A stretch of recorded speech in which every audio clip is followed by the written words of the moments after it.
45 movie review. వెళ్ళే ముందు నాదొక చిన్న రిక్వెస్ట్, నచ్చితే like, share and subscribe. Cinema విషయానికి వస్తే ఉపేంద్ర, శివరాజ్ కుమార్, రాజీవ్ శెట్టి కలిసి చేసిన ఈ మల్టీ స్టార్ ఫిలిం 45 మూవీ చూసాక నా ఒపీనియన్ చెప్పాలంటే ఇదే బాగా నచ్చింది. కథ విషయానికి వస్తే అలా చెప్పాలంటే హిందూ సాంప్రదాయం ప్రకారం 45 రోజుల పాటు ఆత్మ చేసే ప్రయాణం. ఒక సినిమా చూసినప్పుడు చాలా సినిమాలు మన మైండ్లోకి రావచ్చు.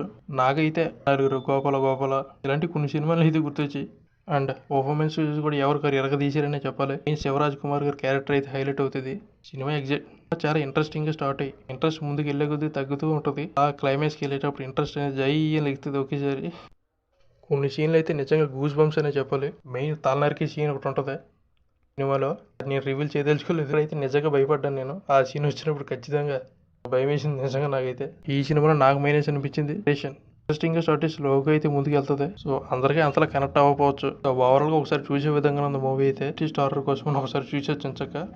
సో ఓవరాల్ గా మూవీ గురించి చెప్పాలనుకున్నది ఏంటంటే ఖచ్చితంగా ఒకసారి చూడొచ్చు.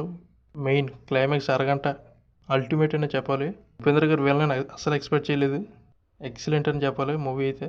మైనస్ ఏమైనా ఉందంటే అది నెరేషన్ స్లోగా కన్ఫ్యూజన్గా ఉంటుంది అనమాట. కన్ఫ్యూజ్ అవ్వచ్చు, బట్ కొన్ని సీన్లు గూసుకొని తెప్పించవచ్చు. క్లైమాక్స్కి వచ్చేసరికి ఓకే ఒకసారి చూసే విధంగానే ఉంటుంది. So that's the review guys. మీరు మూవీ చూసుంటే మీకు ఎలా అనిపించిందో కామెంట్ చేయండి. And next time movie review comment చేయండి. వీడియో నచ్చితే లైక్, షేర్ అండ్ సబ్స్క్రైబ్.